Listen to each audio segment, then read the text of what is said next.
Okay, everyone, bear with me here.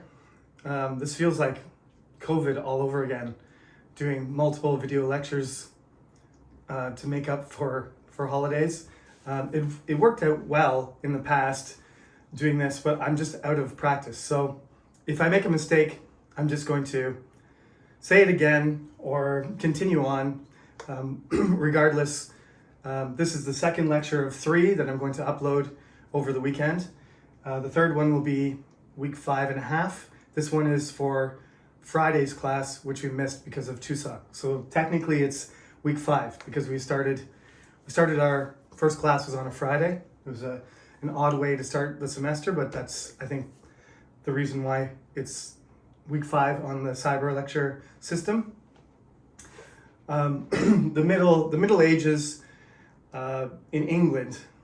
We'll talk about the dates in class, where we end the Middle Ages and where the early modern period, the Renaissance, begins.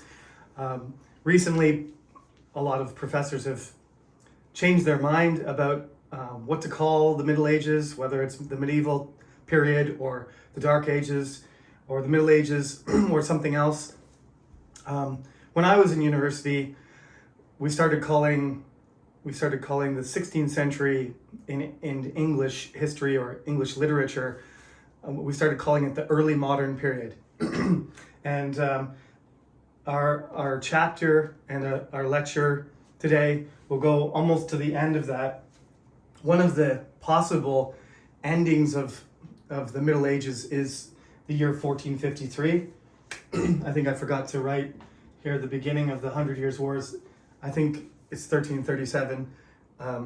That's an easy number to remember, so I'm hopefully right about that. But as I said, I'm just going to continue. If that's wrong, I'll correct it later, but that's not a number you need to remember, so don't worry about it. What you may notice, though, is 1337 to 1453 is definitely not 100. It's maybe 115 or 116 years. That's because it's not really one war, but a series of conflicts between France and England over the French crown.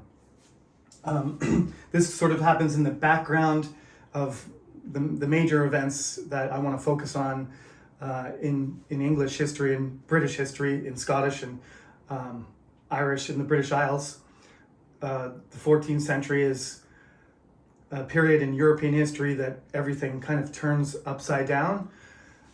If you're studying Asian history, another period might mark some significant changes in culture, but I think the 14th century overall, because of the disasters that happen one after another, is kind of a turning point for European history, and certainly it is for England and for what will become the United Kingdom of Great Britain and British culture.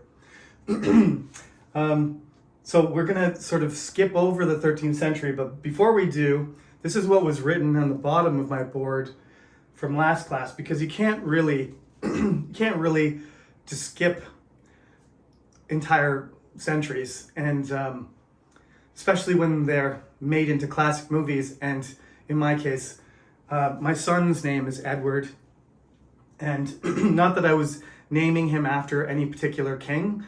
It was just because my wife decided she liked the sound of the name. Sometimes it's difficult to choose a name for a child that they're going to use for the rest of their life. So we ended up settling on Edward, and there are many famous Edwards. There ends up being, I think, 8 Edwards from the conquest onward. But Edward the First is particularly memorable for several reasons. One of them is that he's named after Edward the Confessor because his father was Henry III. And I told you, don't try and remember all the Henrys. I said Henry II. He's the father of Richard and John. Remember that. Don't try to remember all the Henrys, because there are 8 Henrys also. But Henry II, he has children, and John has a son named Henry III. Henry III, out of I mean, he's a very pious person. He's a very religious person, and Edward the Confessor becomes a saint. He becomes Saint Edward, and so he names his first son after Edward the Confessor. So there is a connection. There's a connection between everything here. If you want to get really deep into it, like I said, you can ask me questions. I'm not going to put stuff like that on the quiz, though, like which Edward is Edward the First named after. What is important, though, his nickname is Longshanks. I'm not going to ask you to remember the nickname either, but it's important because he's very tall and he's handsome. King John isn't. Neither is Henry III. But Edward is tall and handsome, and he's a good warrior, and he goes on crusade just like his uncle, his great uncle, Richard the Lionheart did. So, John was a bad king. Henry III lived for a very long time and was really not a bad king he was just not effective. An ineffective king is a bad king. The Middle Ages was, kill or be killed. Death was everywhere. We're going to talk a lot about death this lecture because a terrible plague is going to come and kill off, 1 in every 3 people in Europe. So, you needed a really strong person with a strong character, a very decisive leader to be your king or queen. We have a few of those too. But especially in the medieval period, in the Middle Ages, just the physical presence and the performance of rituals makes the population feel more secure, right? So Edward would have the armor and have the expensive clothing and the crown and be much taller. He was over 6 feet, which was much taller than the average person at the time.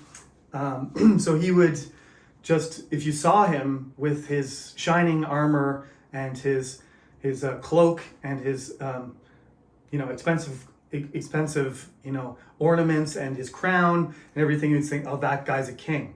He's not like a fat, short, unathletic person. So I know that's very superficial, and these days we know better than that appearances can be deceiving, but in this era, it was important. It was important to look the part. You had to perform the role of king, not just be intelligent and be strategic and make good decisions and be reasonable. So Edward becomes he's kind of the, just like Richard, he goes on crusade, he comes back, he takes the crown, he gets married, and he has children, and he has a son, Edward II. He turns out to be the same type of person as his grandfather, Henry III. He ends up being a sort of not very interested in being a king, doesn't like hunting, doesn't like sports or fighting or war. He's more of a peaceful person. He's interested in building and hard work and things like that, but he's just not interested in those kingly hobbies kind of thing. So, and of course, during his reign, there's economic and there's disaster. There's a terrible disaster that strikes, which doesn't help. And the army, the English army, doesn't do well either. So Edward I, he's another ideal type king, just like Richard the Lionheart. He is the one who takes over Wales. And even today, the Prince of Wales is the title of the next in line to be king. Edward II is the first Prince of Wales. Right now, William, the son of the king, King Charles III, his first son is William. He's William, Prince of Wales. Before, when Queen Elizabeth was alive, Queen Elizabeth II was the Queen of England, Great Britain, the United Kingdom, England and Scotland, Northern Ireland, Great Britain, and her son's title was Prince Charles, Prince of Wales. So when she passed away, the title went to. So I mean, again, all these things are connected. They're still, for better or for worse. We talked about this last semester with my class. You know, the legacy of these kings and queens. We will talk about it. Right now, I'm just informing you of the ideas and the context of the culture at the time. But is there a value that do we still need the British monarchy? What do they represent now, and how should we treat them? How should we behave? How should we support them or not support them? We'll talk about that later. For now, Edward I, he's now remembered less lovingly or less positively than in his own day. In his own day, he was a hero, partly because his father and his grandfather were not good kings, ineffective at the very least, and his son turned out to be ineffective as well. So he's kind of a bright spot. When they write about Edward I in the 14th century, during the catastrophes that happened, they're looking back at kind of a golden age of kingship. He takes over Wales, makes his son the Prince of Wales, and he also starts a war with Scotland, which initially he defeats some Scottish armies, but the war continues into the reign of his son, and Scotland eventually succeeds in defeating the English. One of the battles against Edward II goes really badly for the English, and has a role in making him less popular, him losing popularity, and ultimately being removed as king in favor of his son Edward III. So Scotland and England, they have this tense relationship. England is the more powerful country, more money, more people, stronger armies, and so on. But Scotland periodically becomes very threatening, and they often become allies and friends with the French. The French support them with money and soldiers, and support them politically and militarily and economically whenever they can. This ends up being called the Old Alliance, which it keeps going throughout the 100 Years' War. But Edward I, he's an important person. He's the person that brings the Kingdom of England into the 13th century, into the 14th century rather, to the end of the 13th century, and he starts to rebuild the reputation and the power of England after John loses all their influence in France. So Wales is sort of integrated into part of England, and there's no Great Britain yet, but now the British culture, the original Brittonic Celtic culture of Wales and of the Cornish, which is sort of a connected linguistic and ethnic group in the southwest of England. Now they have Welsh people intermarrying, and Wales being sending nobles and doing homage to the English crown. So this is the beginning of British culture, I would say.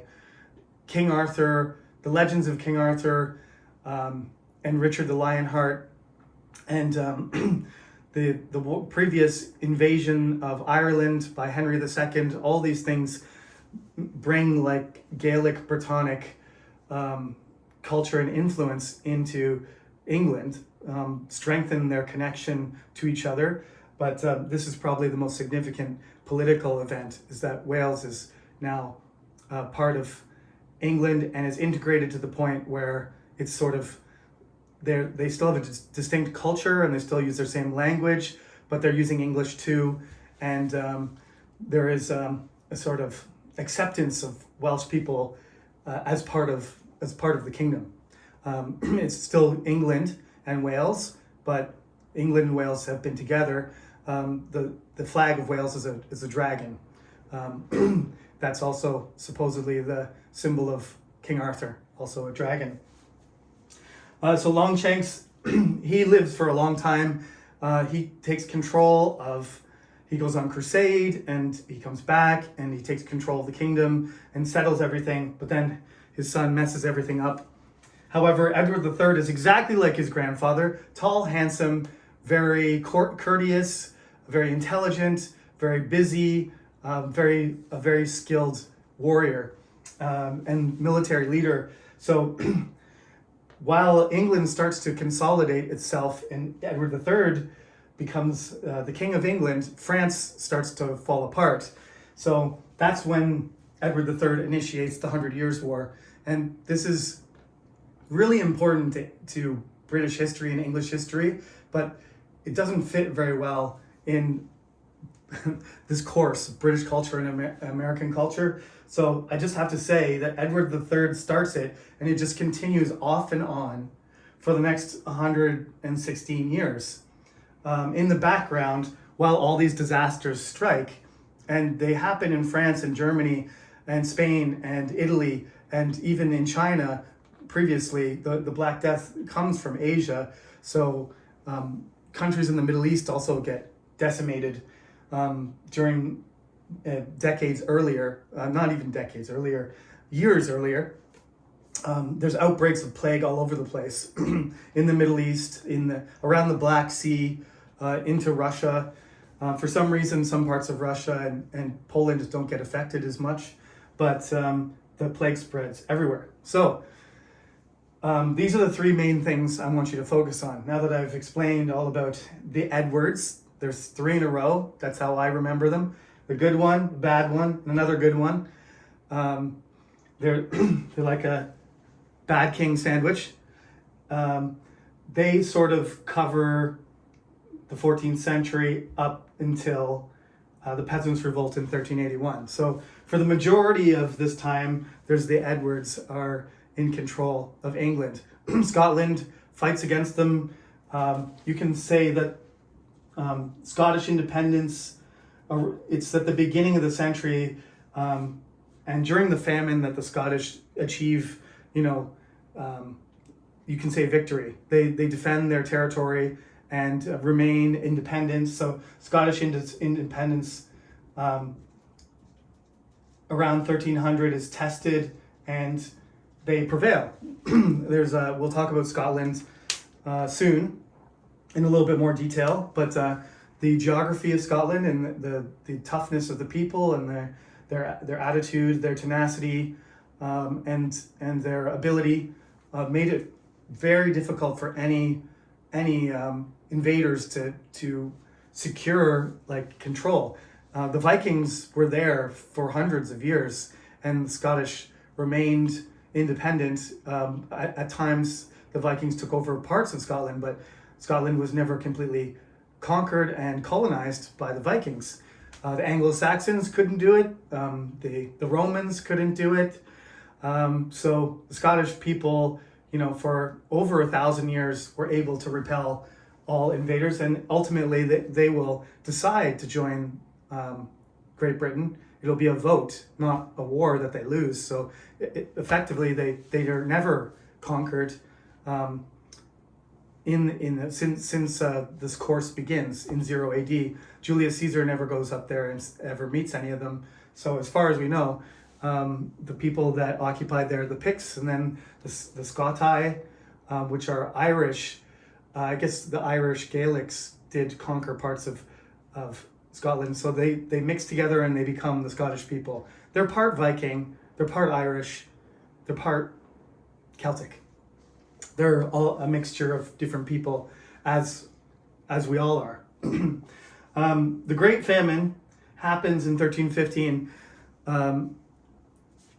There's a period basically of warmer weather from the 10th century, from, we'll just say, around 1000 AD, around the time the Vikings were exploring all the way to Canada and Greenland and Iceland. There was a period of warmer temperatures. Sometimes it's referred to as the long summer. So for several hundred years, there was basically more moderate, mild weather. And in Northern Europe, especially, the weather was really good and they had more food. They produced higher yields. Some new technologies were applied. There's a new plow, and they're starting to use horses eventually by the end of the period. By the end of the Middle Ages, they've got horses instead of oxen. So, and they're figuring out field rotation and how to manage seeds better and things like that. So the agriculture is overproducing for a long time, and around the beginning of the 14th century, before this happens, around this time, the weather starts to get cooler, and then we use the number 1315, but it's really like it's 7 or 8 years, almost 10 years of really awful weather, really wet, very cold summers where nothing grows. So it's like year after year. So all of the food, all of the stored food, all of the reserves, there's too many people already, basically, because the weather has been so gentle and the food has been, the agriculture has produced so much. So there's overpopulation, and then it's sort of the whole system crashes because of climate change. It's not human-driven climate change like ours is. It might have been related to a volcano exploding. That happens periodically, like natural disasters. But regardless, for the next few hundred years, the temperatures are cooler, and there's actually something called the Little Ice Age that happens several hundred years later, which makes it impossible for the Vikings to keep going across the ocean. So the Greenland gets cut off, and the Vikings that are in Greenland die out or disappear or intermarry with native people. But they come back hundreds of years later to find that the settlement in Greenland is gone. So this is a global phenomenon, not just local one. England is normally very fortunate. There's something called the Gulf Stream, which is a moist, warm air that goes across the Atlantic Ocean from Mexico, where Florida and Cuba and Mexico are. There's the Gulf of Mexico there. The streams of water and air flow across the ocean, and they warm the coast of Spain and southern England. So not only is Scotland less fortunate in terms of its soil type and its terrain being very rocky, but it's significantly colder in Scotland, not just because of the mountains, but because the southern part of the British Isles gets this warm blast of a tropical, this air that originates in the tropics, and it comes across the Atlantic Ocean and it makes sure that England never gets too cold. Now recently we've got climate change happening. It's important to know this kind of stuff because now we're experiencing an accelerated version of this rather than it happening over 200 or 300 years, which was hard enough to adjust to for the people at the time. But we're affecting our climate in less than 100 years. We're moving the temperatures much in a larger margin, much quicker, and the result was catastrophe. The result was many thousands of people dying, and many people being undernourished. Even the people who survived didn't get enough food. Right? Only rich people were insulated from this, and rich people represent less than 3% of the population. So we're talking about, if there's a population in England of 5 million people, we're talking about millions of people being undernourished, being malnourished, not eating enough food. So 2 or 3 million people suffer from this starvation period, lasts 7 or 8 years. And this is during the reign of Edward II. So it he's not a very effective king, even if things were going well. when this happens, and then he loses a very significant battle against the Scottish, basically the English people turn on him, and his enemies take advantage of it, and they imprison him, and then he dies in jail, but probably he was killed. So this famine and this bad weather affects all of Europe. England's not protected from it.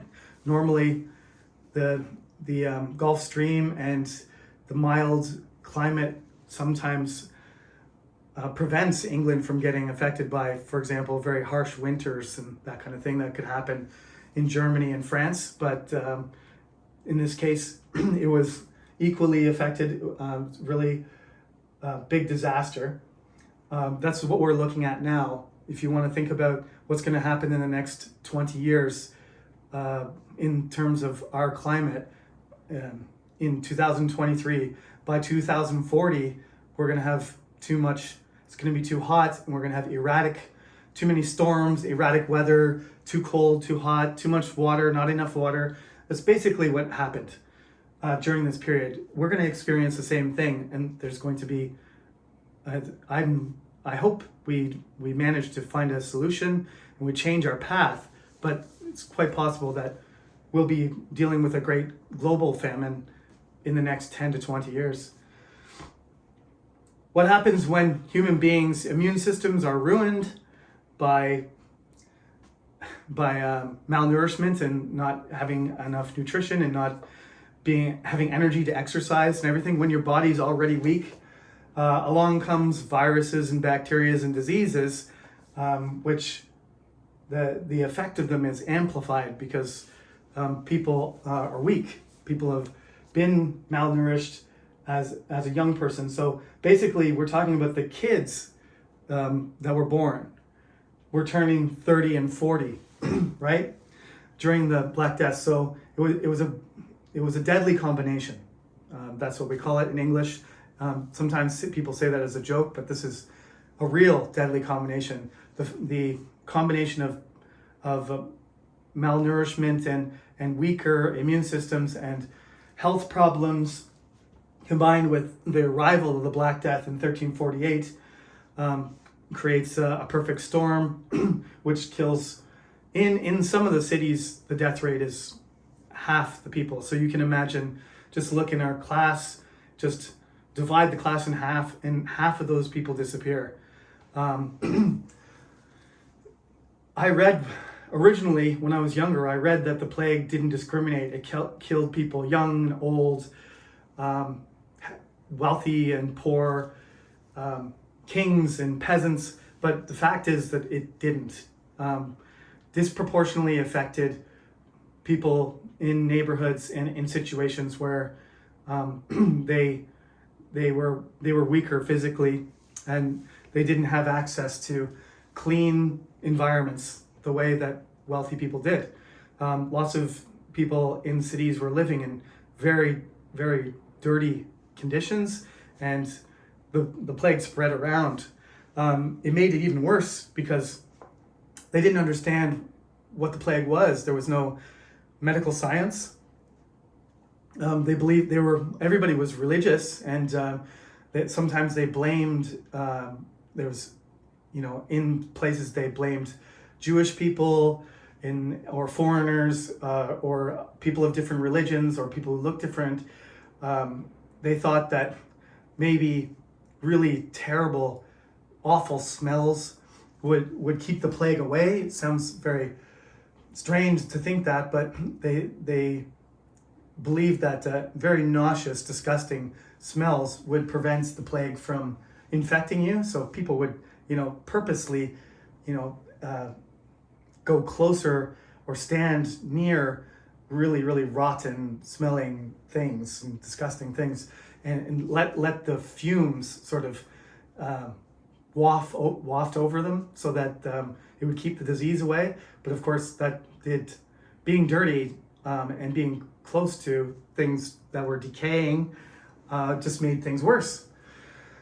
There was all kinds of different remedies. Some people took different chemicals and there was a group of people from Germany who whipped themselves, believed that God was punishing people, and that's the only way to avoid the plague was to, physically discipline yourself by whipping yourself in the back.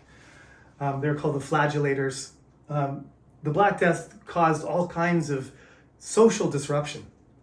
So, the title of the chapter, chapter 2, if I can get, by the way, these three things are clearly outlined and described in the book, so please read them. It's called Unsettling the Great Chain of Being. That's what the Great Chain of Being is, the order that I talked about when I talked about the Normans in a previous lecture. Everybody had their place from the top to the bottom of all living things. This is an idea that goes back to the philosopher Aristotle in ancient Greece.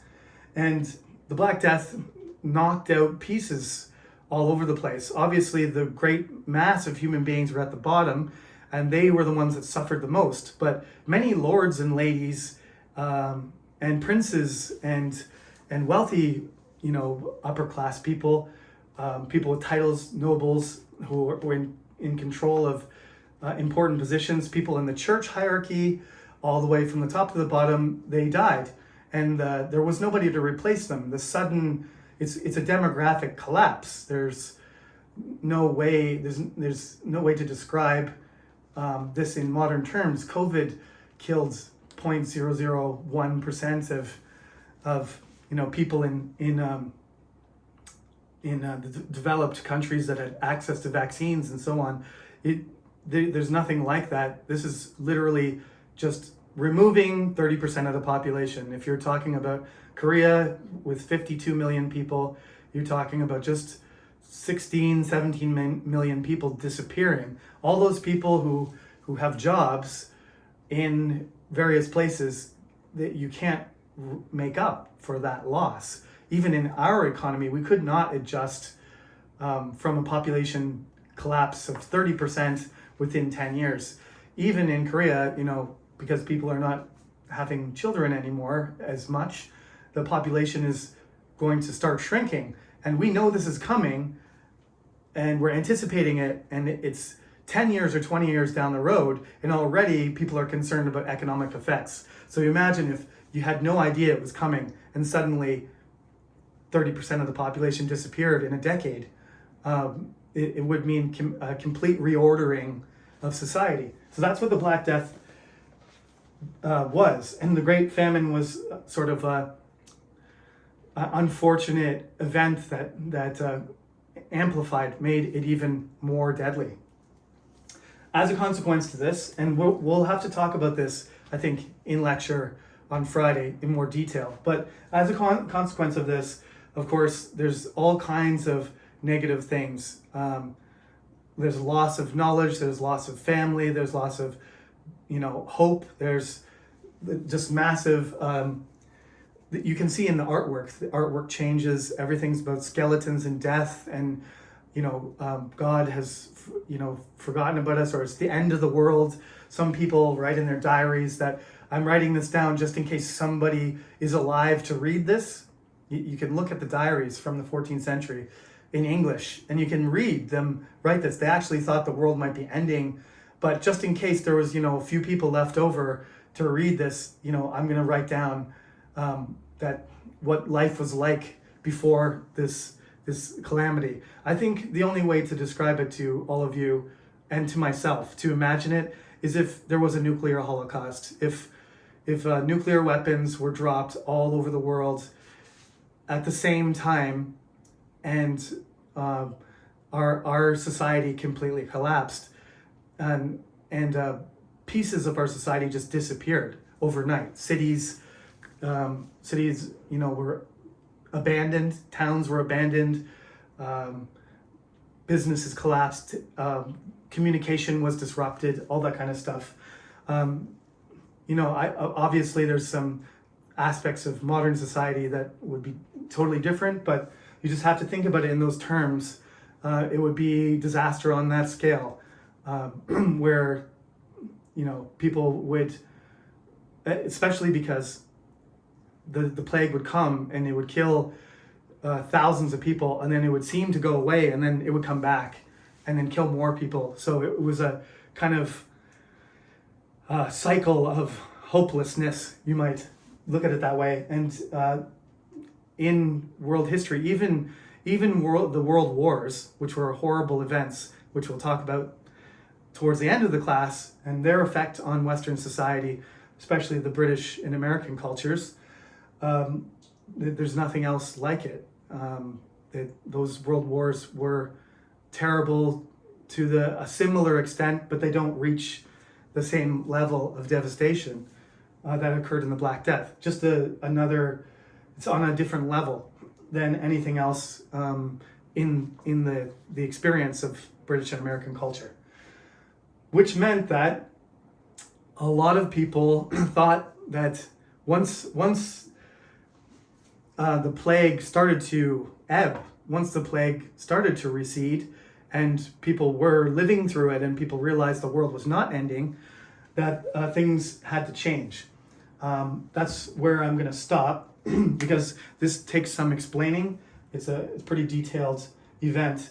I will move this event into I'll wrap it up with the discussion of Geoffrey Chaucer and John Wycliffe, because actually this comes after, in the textbook, it comes after I mentioned those two important individuals. So on Wednesday, I will post the third video lecture, and we'll talk about John Wycliffe, who is sort of a revolutionary figure religiously, and Geoffrey Chaucer, the grandfather of English literature.